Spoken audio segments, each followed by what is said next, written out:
सब का जन्म किसी उद्देश्य के लिए होता है। हम अपने जीवन का मंतव्य पूर्ण करके अपने गंतव्य पर चले जाते हैं। और यदि एक वीर अपने जीवन का उद्देश्य पूर्ण करते समय वीर गति को प्राप्त हो जाए तो उसे मोक्ष की प्राप्ति होती है।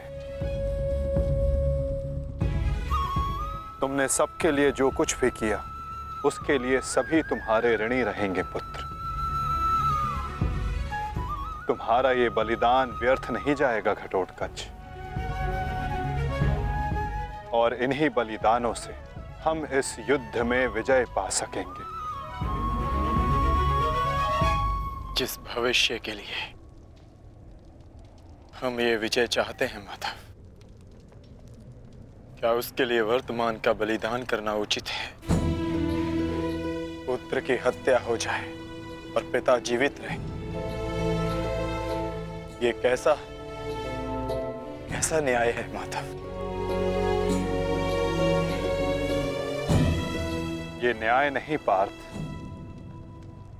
यही नियति है। नारायणं नमस्कृत्य नरं चैव धर्म स्थापना के लिए जिनका बलिदान आवश्यक है उन्हें अपना बलिदान देना होगा पार्थ। और जिनका जीवन आवश्यक है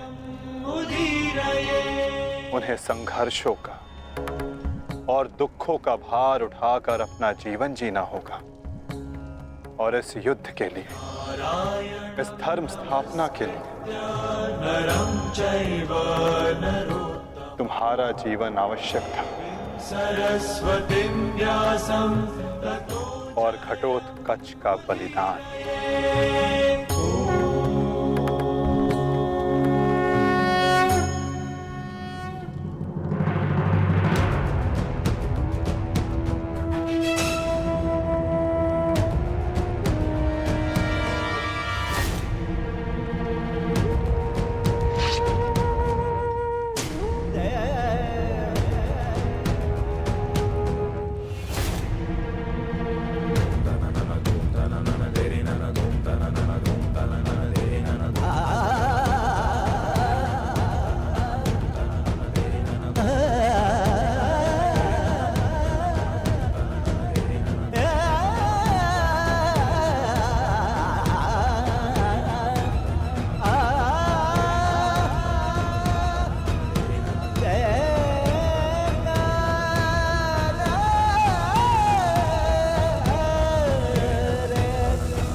बहुत हो गया प्रतिक्रमण, अब प्रतिकार होगा।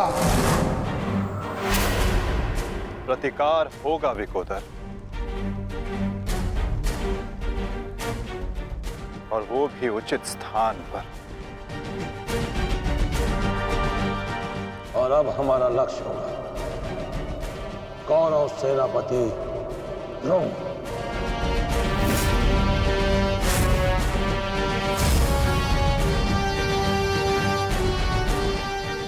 हाँ पिताश्री, कर्ण के पास केवल एक ही अस्त्र था अर्जुन के विरुद्ध, और वो उसका प्रयोग कर चुका है।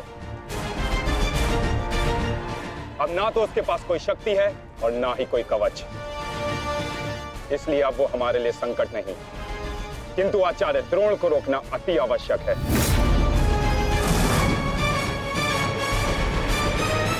उन्होंने आज भी हमारी सेना को बहुत भारी क्षति पहुंचाई है। अब द्रोण का वध आवश्यक है।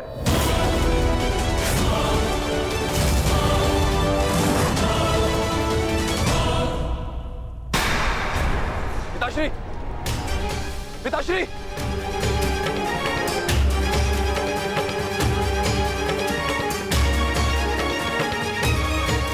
मैं कायरों की भांति युद्ध भूमि छोड़कर नहीं जाऊंगा। मैंने मित्र दुर्योधन को वचन दिया और मैं अपना वचन नहीं तोड़ सकता। एक बात का स्मरण रहे अश्वत्थामा कि धर्म अधर्म की बात करना हमें शोभा नहीं देता।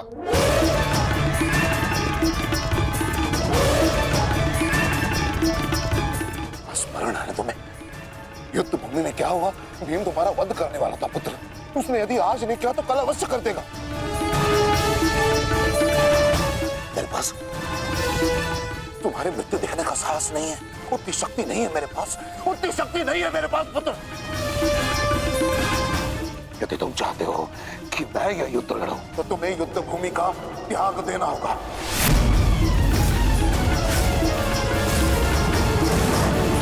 वचन दो मुझे कि तुम युद्ध भूमि का त्याग कर दोगे। वचन दो। आचार्य द्रोण, यदि ऐसा है तो आप यह युद्ध भूमि छोड़कर जा सकते हैं, परंतु मेरा यह मित्र कहीं नहीं जाएगा। वैसे भी आप हमारे सेनापति हैं ना? सेनापति होने के पश्चात भी आप उन विपक्षियों का कुछ कर नहीं पाए, क्योंकि वो विपक्षी आपके प्रिय शिष्य हैं, इसलिए कुछ नहीं कर पाए हैं आप। शांत हो जाओ मित्र।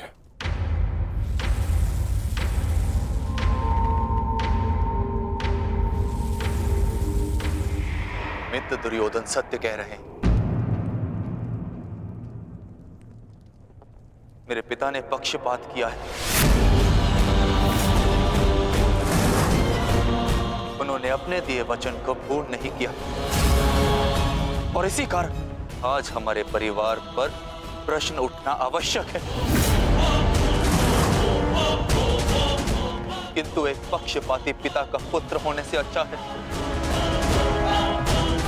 कि मैं एक योद्धा की तरह रणभूमि में जाऊं और अपने प्राण गंवा दूं।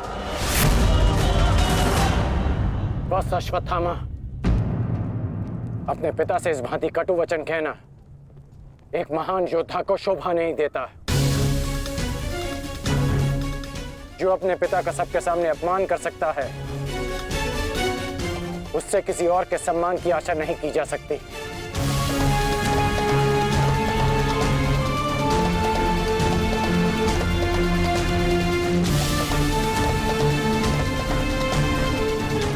क्षमा कर दीजिए पिताश्री, परंतु मैं इस युद्ध भूमि को छोड़कर कहीं नहीं जाऊंगा।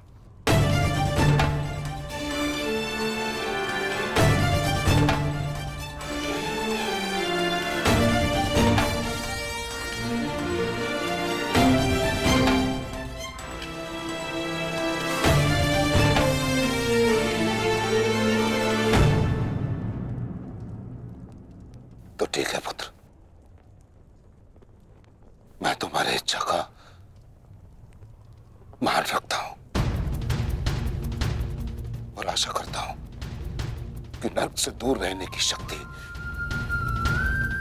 तुम्हारे पिंडदान में हो। आज केवल तुम्हारे कारण मुझे संपूर्णता से धर्म का त्याग करना होगा।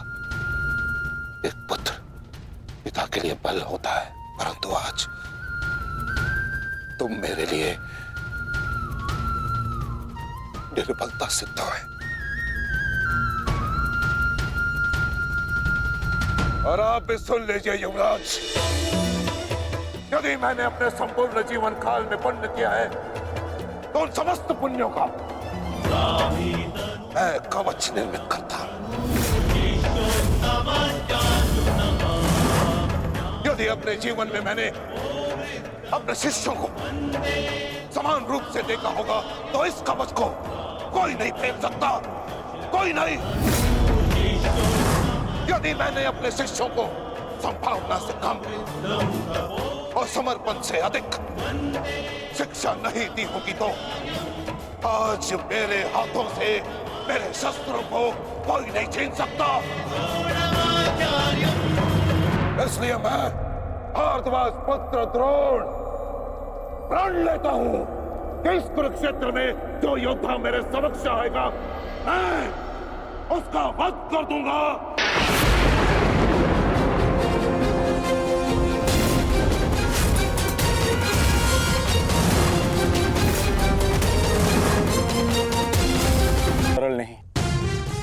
परशुराम के दिए गए उनके पास ऐसे कई अस्त्र हैं जिनका हमें अनुमान तक भी नहीं।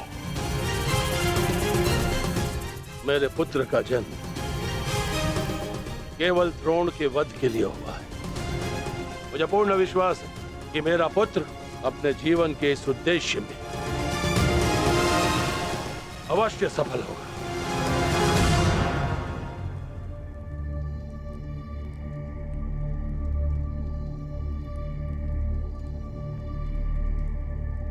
ये युद्ध सरल नहीं है कर्ण।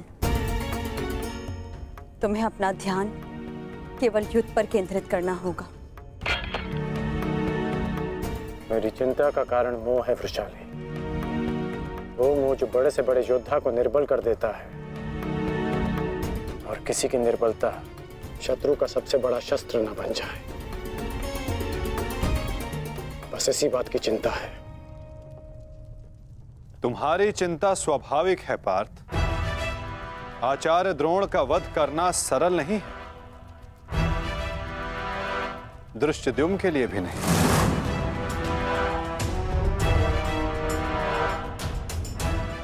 तो क्या कोई व्यू नहीं जो हम आचार्य द्रोण के विरुद्ध उपयोग कर सके? मैंने कहा कि आचार्य द्रोण का वध करना सरल नहीं। मैंने ये नहीं कहा कि ऐसा करना असंभव है।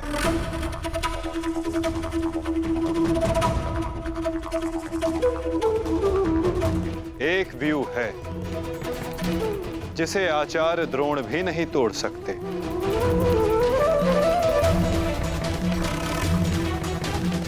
पुत्र मोह व्यू। आचार्य द्रोण को परास्त करने का केवल एक ही अस्त्र है, अश्वत्थामा।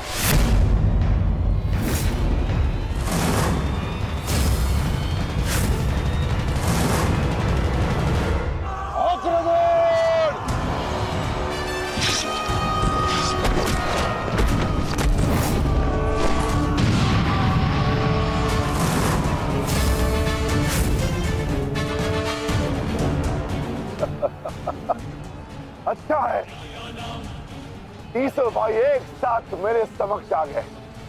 अब नर्क तक की यात्रा के मार्ग में एकाकी अनुभव नहीं करोगे। सावधान भीम।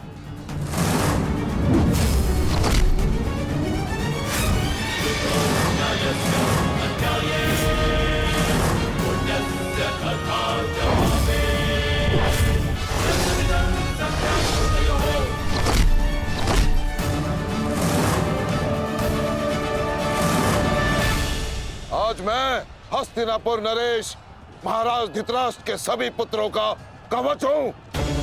यदि किसी ने भी उन्हें हानि पहुंचाने का दुस्साहस किया तो उसे मृत्यु में स्वयं दूंगा, और ये मेरा संकल्प है।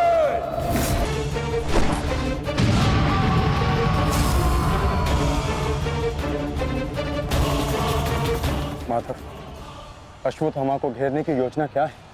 हमारी योजना तो कब की प्रारंभ हो चुकी है पार्थ। क्या हुआ अश्वत्थामा? तुम्हारे पिताश्री कहाँ हैं? कहीं अपने काल को आता देख कहीं छिप तो नहीं गए?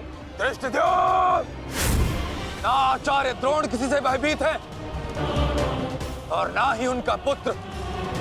आज अपने पिता के काल का काल मैं स्वयं बनूंगा।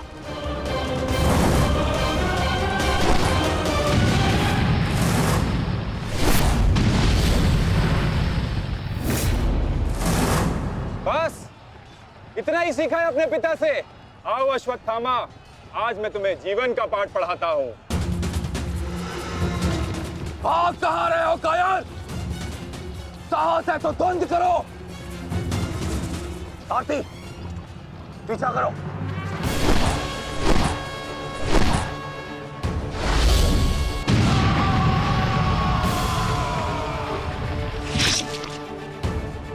मित्र, अश्वत्थामा कहीं दिख नहीं रहा। कहीं वो शत्रु के घेरे में घिर ना जाए। तुम आचार्य द्रोण के पीछे जाओ मैं अश्वत्थामा को खोजता हूँ। ठीक है मित्र, सारथी चलो सत्यसेन।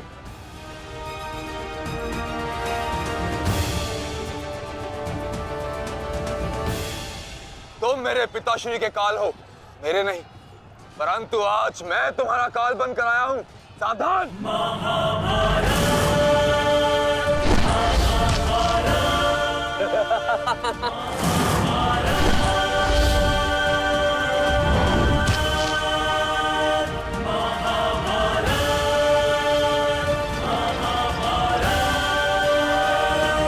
अच्छा हुआ कि पिता और पुत्र दोनों एक साथ मेरे सामने आ गए। आज तुम दोनों मेरे हाथों वीर गति को प्राप्त होगे।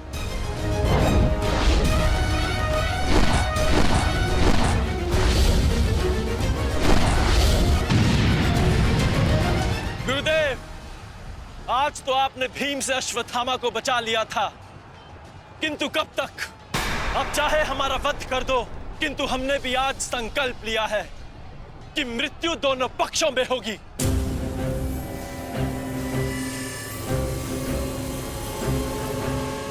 चलो सारथी, हमें वापस जाना है। शीघ्र करो। अश्वत्थामा का है? अश्वत्थामा कहीं दिखाई नहीं दे रहा आचार्य, परंतु कर्ण उसी की खोज में गया है। चलो सारथी।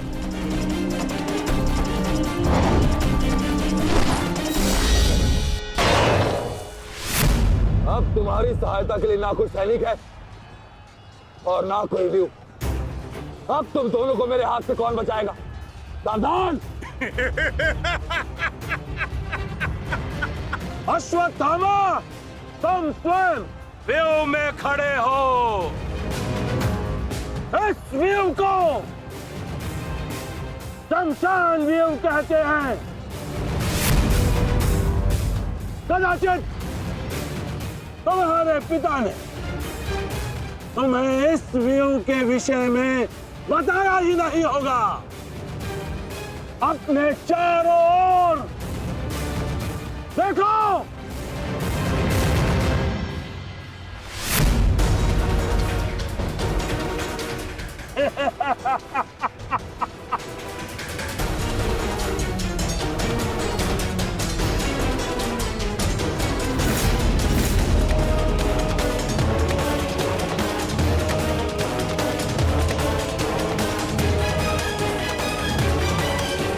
अश्वत्थामा, सावधान।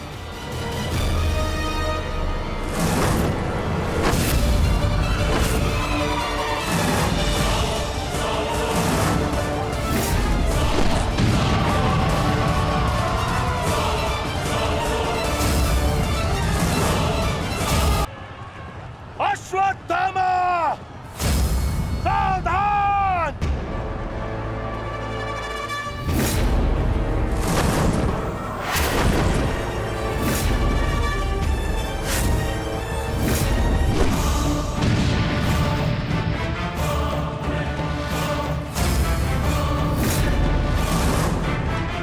दूसरों की चिता के लिए सजाई गई लकड़ी कभी कभी स्वयं को भी जला देती है। धृष्टद्युम्न, अर्जुन, अंगराज कर्ण अश्वत्थामा की रक्षा के लिए शमशान व्यू में आ चुका है।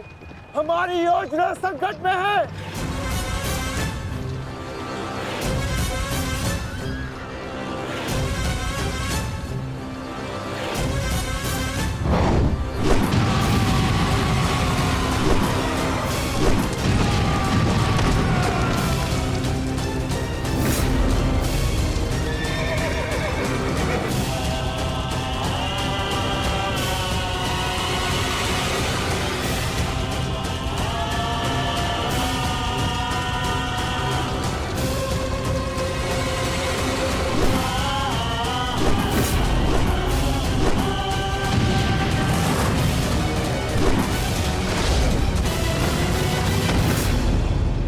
अश्वत्थामा,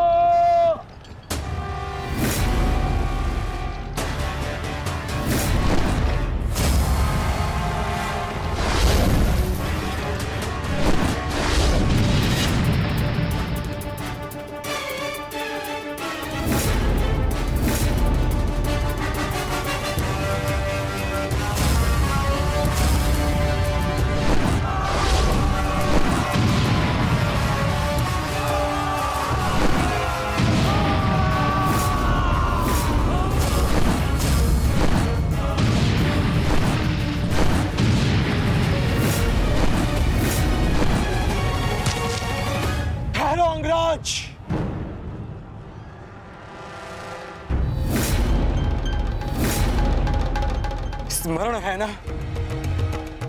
कि हमारा द्वंद्व का निर्णय आना अभी शेष है।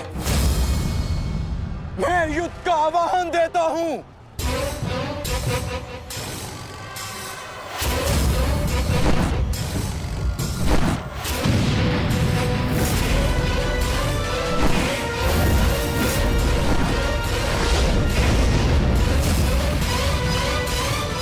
सावधान द्रुपद।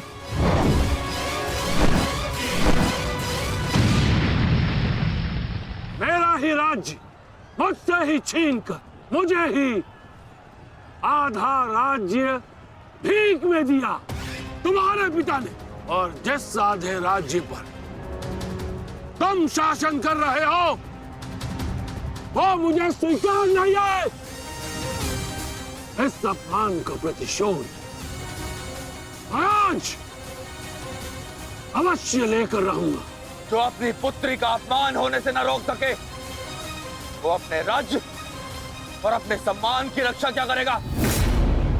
तुम उस विषधर के समान हो जिसके विषदंत टूट चुके हैं। मेरी बात मानो और समर्पण कर दो, तुम्हारे प्राण बचे रहेंगे। प्राण तो अब तेरे नहीं बचेंगे।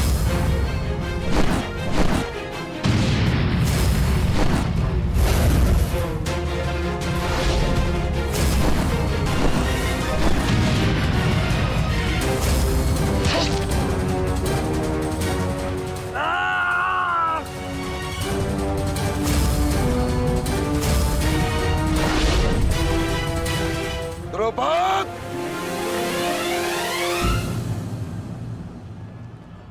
तुम्हारी शत्रुता केवल मेरे साथ है, उसका प्रतिकार तुम मेरे पुत्र से मत लो, अन्यथा अनर्थ हो जाएगा। तुम्हारी गुरु दक्षिणा में मिला हुआ मेरा आधा राज्य तुमने अपने पुत्र को दिया, तो तुम्हारी शत्रुता का मूल्य भी तुम्हारे पुत्र को ही चुकाना होगा। सावधान।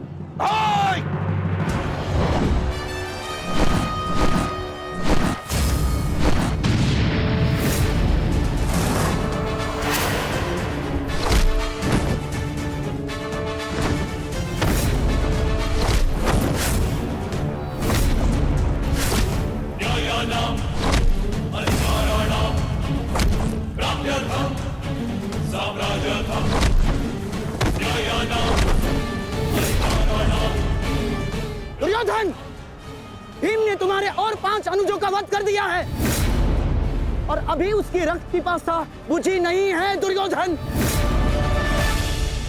और उस दिशा में देखो, द्रोण द्रुपद नरेश के साथ द्वंद्व में व्यस्त है। अब केवल तुम ही उस भीम को रोक सकते हो दुर्योधन, शीघ्रता करो। तो क्या द्वंद्व बीच पे छोड़कर जाओगे दुर्योधन? उसके लिए उनका अनुज पर्याप्त है। दोस्त, आप जाइए, इनके द्वंद्व की कामना मैं पूर्ण करता हूं।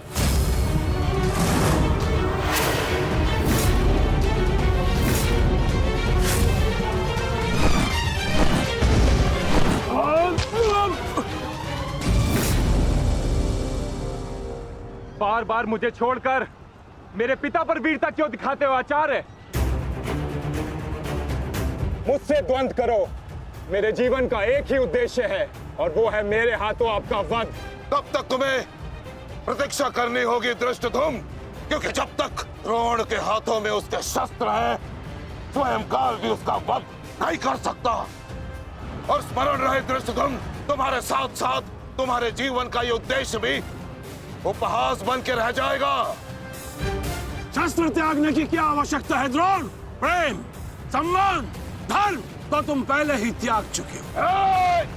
मेरे पिता तुल्य गुरु और अपने पिता महर्षि भरद्वाज पर तो तुम लांछन भी लगा चुके हो। तुम्हारी आत्मा तो कब की मर चुकी है द्रोण, कब की।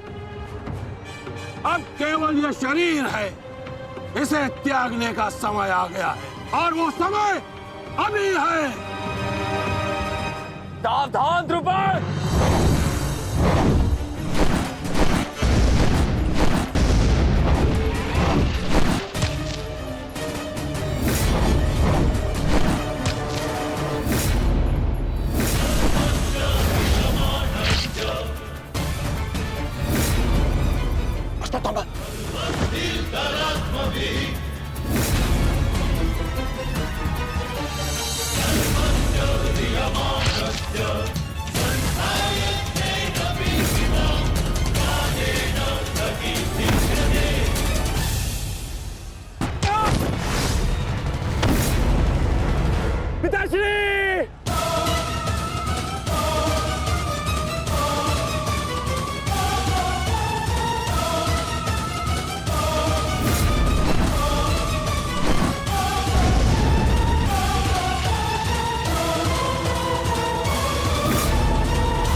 सावधान अश्वत्थामा।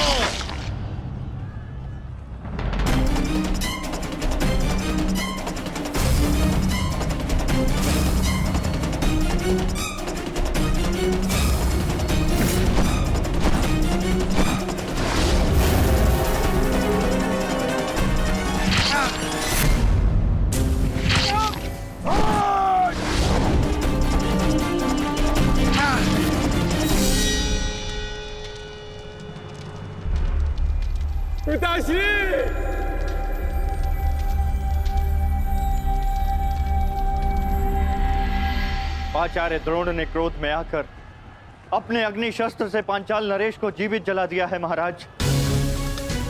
अर्थात आचार्य द्रोण ने अपना वचन पूर्ण किया। उन्होंने द्रुपद का वध कर ही दिया। तुम देखना संजय, तुम देखना संजय, एक दिन पांडवों का अंत भी निश्चित है।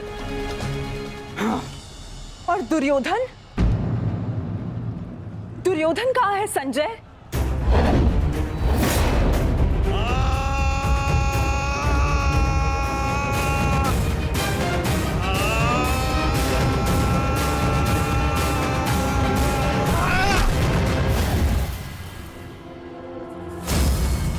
तुम्हें ज्ञात भी है, अब तक तुम्हारे 55 अनुजों का रक्त मैं अपनी गदा को पिला चुका हूं।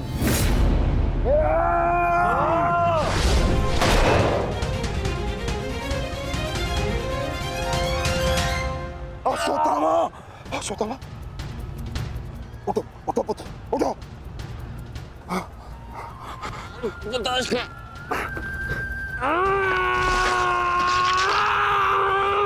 पुत्र, पुत्र, पुत्र, तुम बहुत अधिक चोटिल हो गए हो। तुम एक काम करो, तुम शिविर में जाओ, जाओ। नहीं पिताश्री, मैं कोई बालक नहीं हूं पिताश्री जो इस चोट से हार जाऊंगा। एक योद्धा रणभूमि छोड़कर नहीं जाता पिताश्री। मेरी बात मानो, तुम्हें बहुत आवश्यक है वहां जाना। जाओ शिविर में जाओ, जाओ पुत्र, मेरी बात मान लो, जाओ, जाओ पुत्र। अनर्थ कर दिया तुमने द्रोण। मुझे मेरे पिता की मुखाग्नि देने का अवसर भी नहीं दिया। अब तुम्हें आर्य भी मेरे हाथों से नहीं बचा सकते।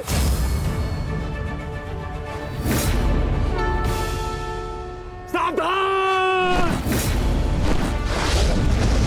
मैं जानता हूं तुम एक वीर योद्धा हो, पर तुम बहुत अधिक चोटिल हो गए पुत्र। तुम इस अवस्था में युद्ध नहीं कर सकते। तुम्हें उपचार की आवश्यकता है। जाओ, तुम्हें मेरी शपथ है पुत्र, जाओ। जो आ गया पिताश्री।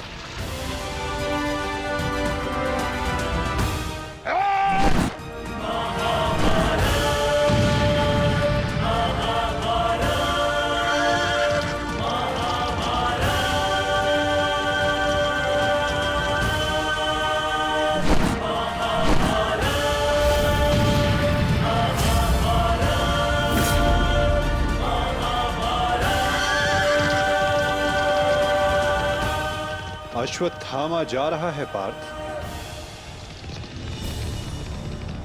भीम और युधिष्ठिर को संकेत भेजो।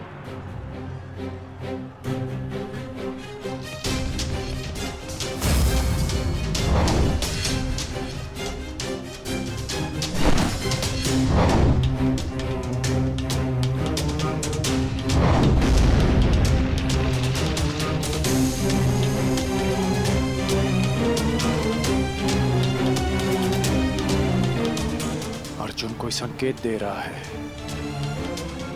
क्या योजना है माधव की?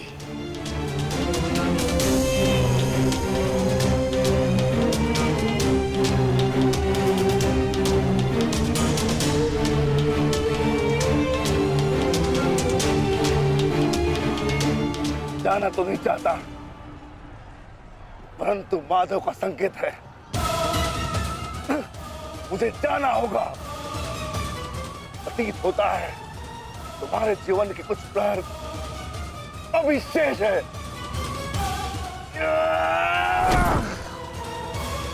जाओ, जी लो।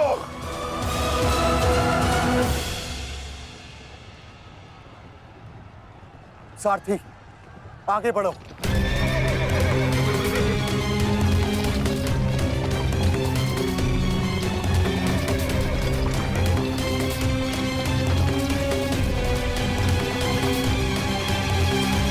नहीं द्रोण, तुम्हें जाने की अनुमति नहीं है।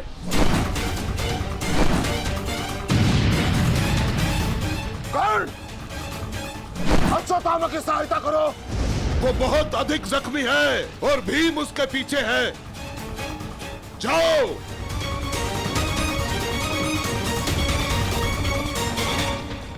नहीं, मैं कर्ण को जाने नहीं दूंगा आचार्य।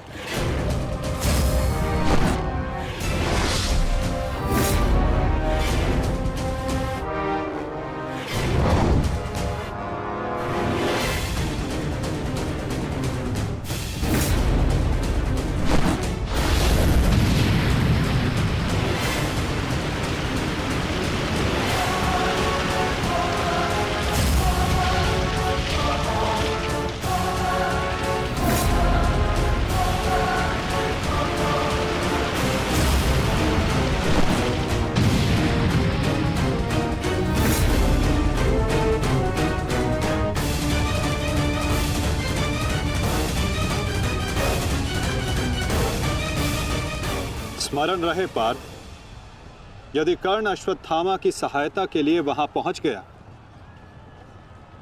तो हमारी योजना विफल हो जाएगी।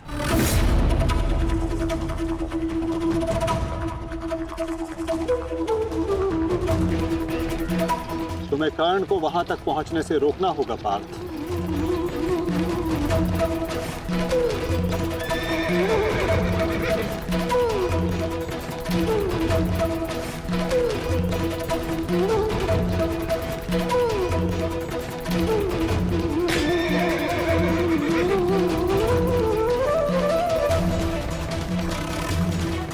हमें केवल अश्वत्थामा के साथ बने रहना है। उसे किसी भी परिस्थिति में अकेला नहीं छोड़ना है। सत्यसेन, शीघ्रता करो।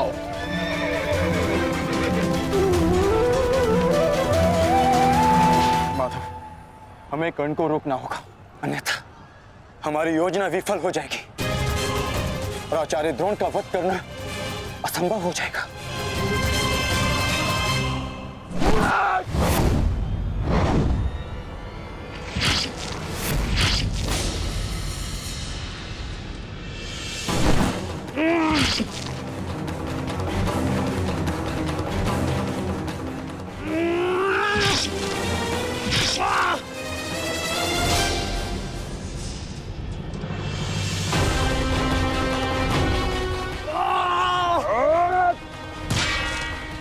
अभी भी समय है। लौटो।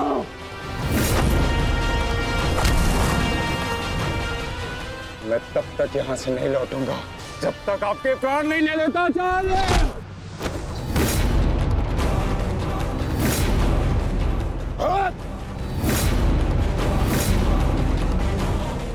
कहा था मैंने कि मैं पिता और पुत्र का वध एक दिन में नहीं करना चाहता, परंतु तुमने मुझे विवश कर दिया।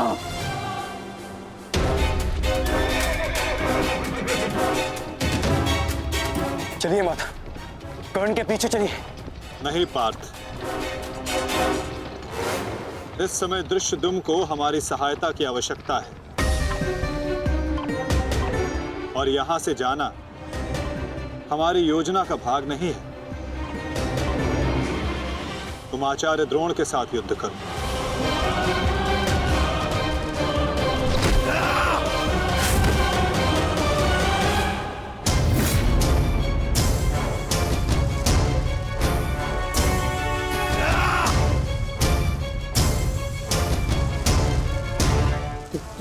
दूर हटो, मैंने कहा दूर हटो, मैंने तब प्रणाम ठीक नहीं होगा, दूर हटो। देखा देश, अंत समय आने पर भी कुछ मूर्खों की अकड़ नहीं जाती, उनकी अकड़ उनके मृत्यु के साथ ही जाती है।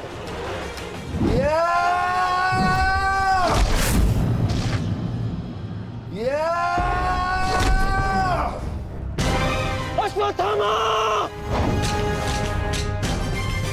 अब तुम्हारा अंत आ गया अश्वत्थामा! अश्वत्थामा!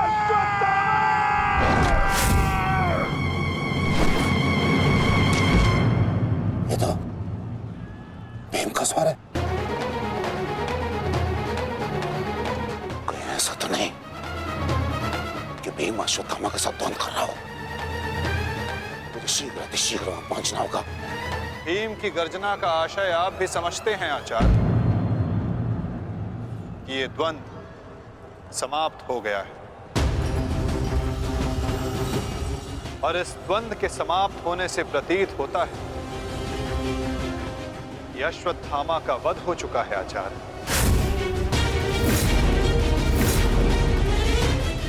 असंभव, असंभव नहीं है माधव। तो द्रोण का पुत्र अश्वत्थामा, और जब तक द्रोण जीवित है अश्वत्थामा को कुछ नहीं हो सकता।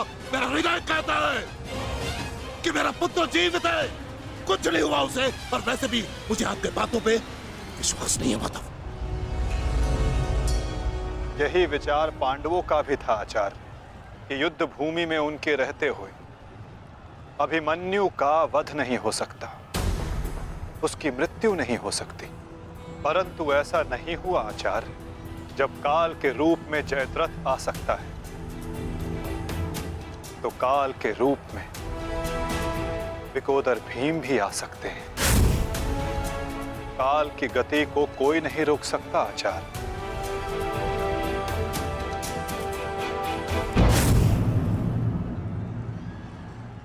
सावधान भीम!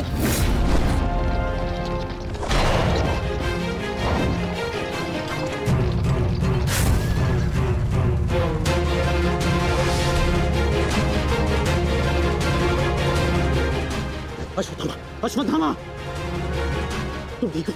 तुम ठीक हो? हाँ अंगराज,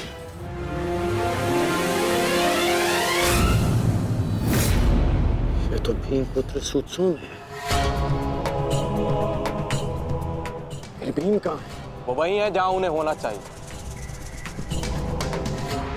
आचार्य, आज कर्ण नामक कवच भी अश्वत्थामा की रक्षा नहीं कर पाया।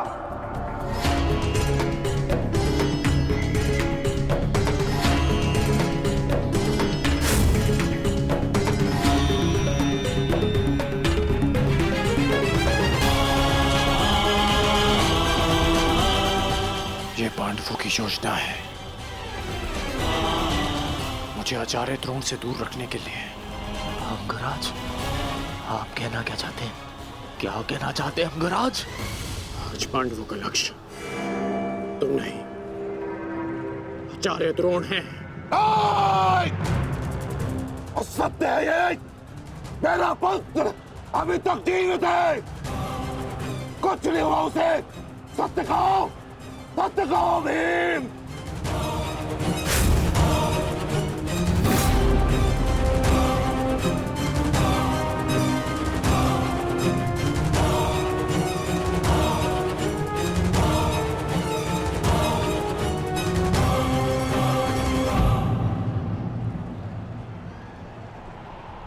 धर्मराज, मैं तुमसे सुनना चाहता हूं, ये सत्य क्या है?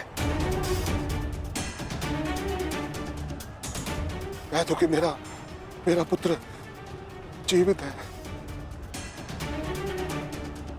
तुम्हारा उपयोग केवल मेरा ध्यान भटकाने के लिए था। मुझे इस बात का आभास क्यों नहीं हुआ? आचार्य द्रोण के प्राण संकट में है। चलो अश्वत्थामा, चलो।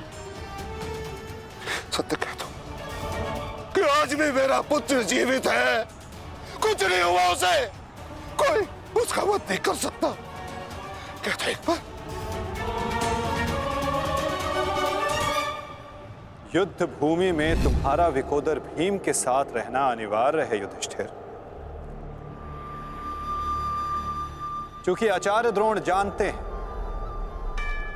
कि विकोदर भीम असत्य बोल सकते हैं,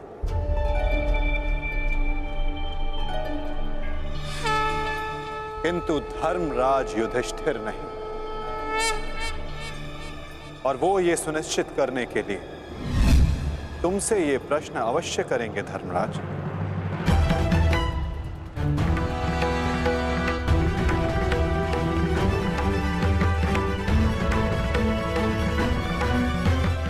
आप मेरे शत्रु हैं आचार्य, कौरवों के सेनापति। ये आवश्यक नहीं कि मैं आपके हर प्रश्न का उत्तर दूं। शीघ्र करो सत्यसेन। प्रश्न का उत्तर तुम्हें देना होगा धर्मराज। भले मैं कौरवों का सेनापति हूं, परंतु ये मत बोलो कि मैं तुम्हारा गुरु भी हूं। इसमें सत्य तुम्हें कहना होगा, बताना होगा मुझे। मेरा पुत्र जीवित है और यही सत्य है, मुझे पता है। बता दीजिए आचार्य द्रोण को सत्य क्या है? अधर्म को उसके घर में पराजित करने के लिए अधर्म की चौखट पार करनी ही पड़ती है युधिष्ठिर। ये सत्य है आचार्य द्रोण कि भीम ने अश्वत्थामा का वध कर दिया।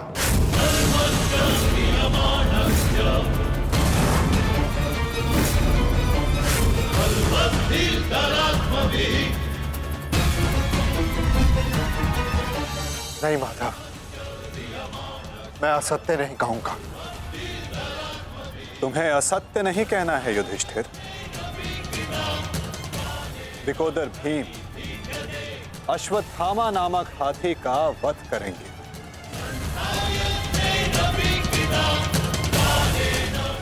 तुम्हें केवल यह कहना है कि अश्वत्थामा मारा गया।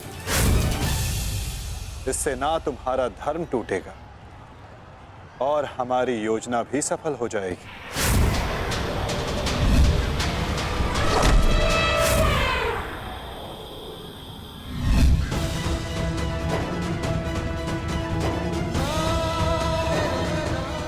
पुनः एक बार कह दो धर्मराज कि ये सत्य है।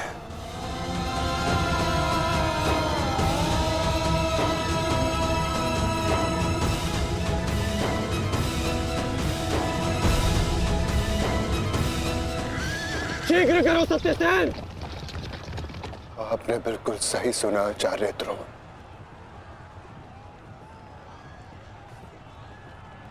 अश्वत्थामा मारा गया।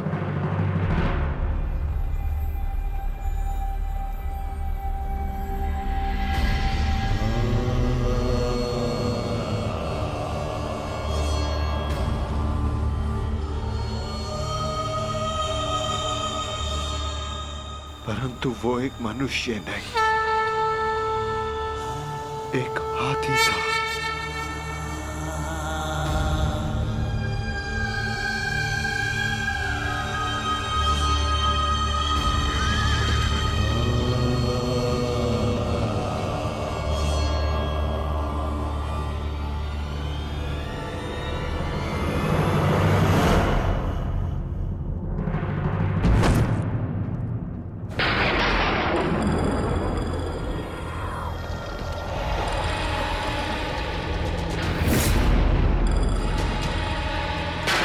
पुत्र के लिए आप आचार्य से शिक्षक बन गए। जिस पुत्र के लिए आपने अपने शिष्यों से गुरु दक्षिणा नहीं मूल्य मांगा,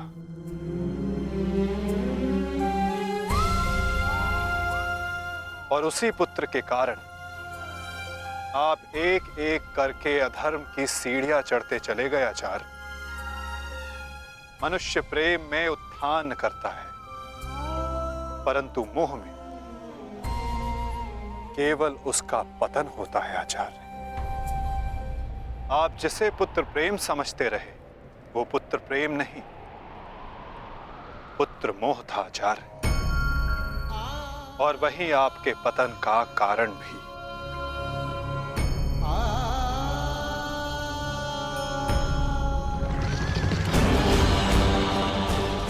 शीघ्र करो सत्यसेन।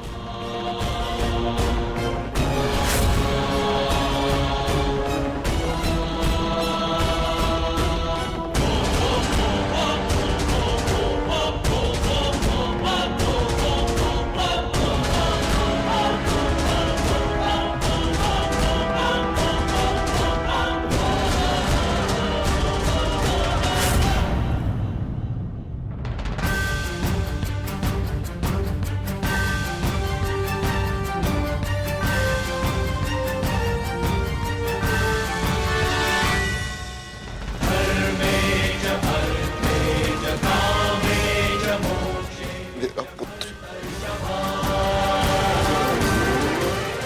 अश्वत्थामा!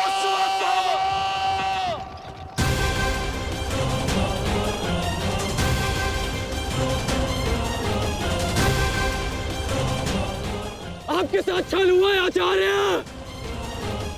अश्वत्थामा जीवित है। पिताश्री! पिताश्री!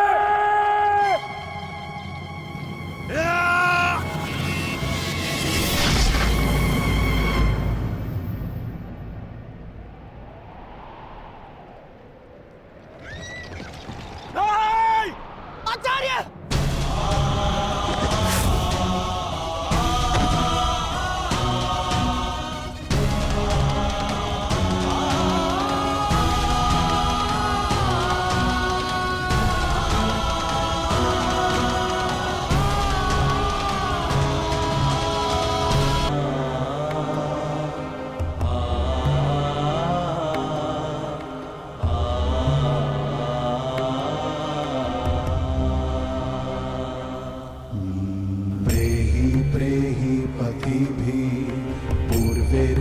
यत्रा ना पूर्वे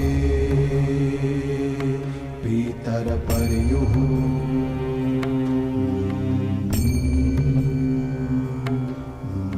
भूभरार्जना स्वधया मदन्तायमं पश्यासि वरुणं च दिवम्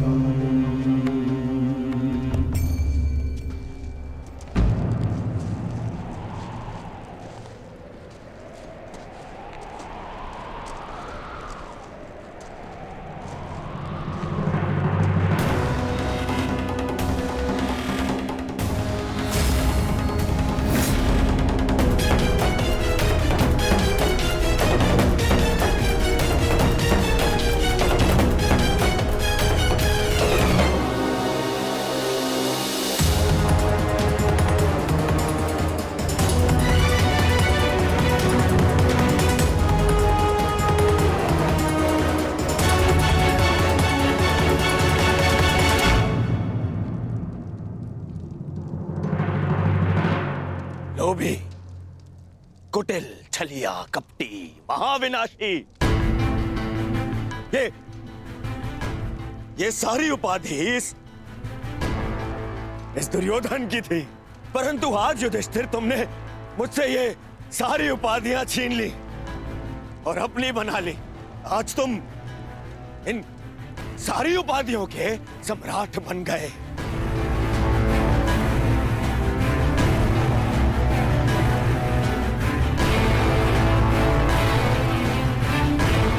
प्रणिपात सम्राट, अरे अरे बोलो, सम्राट आए हैं। छल सम्राट युधिष्ठिर की जय बोलो, बोलो छल सम्राट युधिष्ठिर की जय। परंतु सम्राट मुझे समझाइए, अब कौन सा कार्य शेष रह गया था? आपने यहां आने का कष्ट कैसे किया सम्राट? अरे कहीं ऐसा तो नहीं कि लकड़ बग्गे की तरह गुरु आचार्य द्रोण के शव पर भोज मनाने आए हैं आप?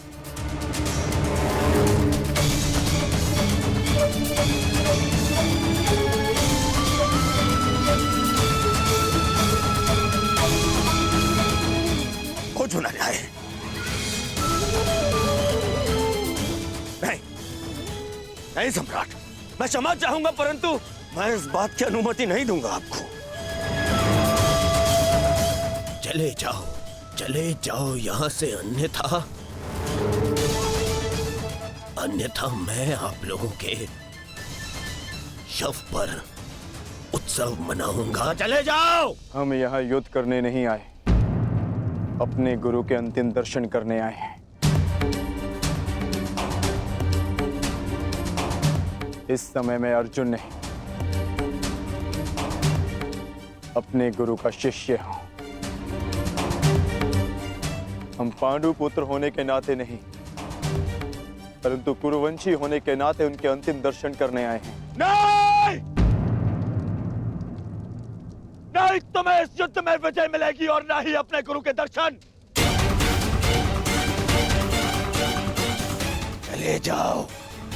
चले जाओ यहां से, अन्यथा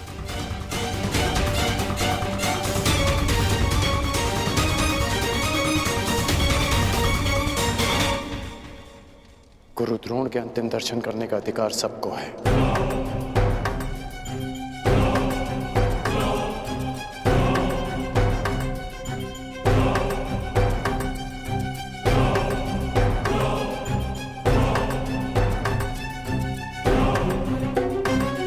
बहुत बड़ी गुरु दक्षिणा दी आपने अपने गुरु को, छल से मृत्यु दी तुमने अपने गुरु को।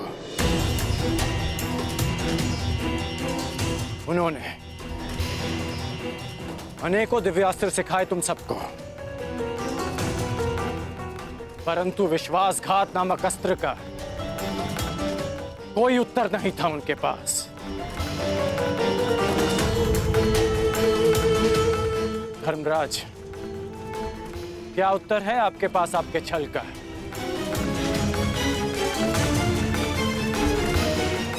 बताइए। मेरा चयन बिल्कुल ठीक था, दुर्योधन तुमसे बेहतर राजा होगा।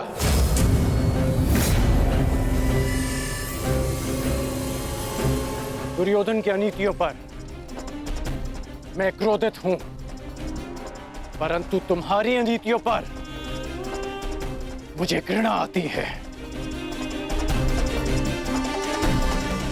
मित्र, शिष्य होने के नाते अपने गुरु के अंतिम दर्शन का अधिकार है इन्हें? नहीं, अंगराज ठीक कह रहे हैं मित्र।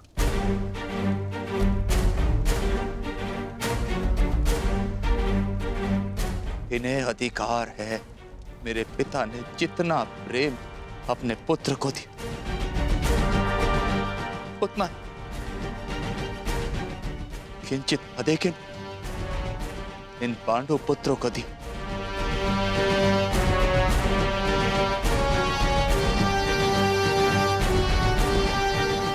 उससे भी अधिक इस अर्जुन को। एक पुत्र अपने पिता का ऋण चुकाता है, उसे जीवन देने का ऋण। मैं भी अपने पिता के दिए जीवन का ऋण चुकाऊंगा, और वो ऋण पांडवों को चुकाना होगा।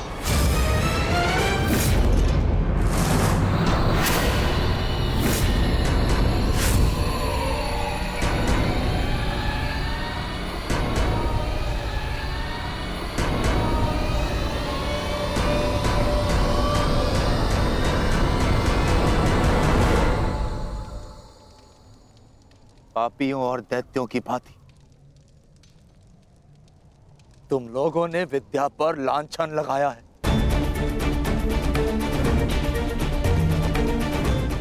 ज्ञान का नाश किया है तुम लोगों ने, नाश। धिक्कार है तुम लोगों पर।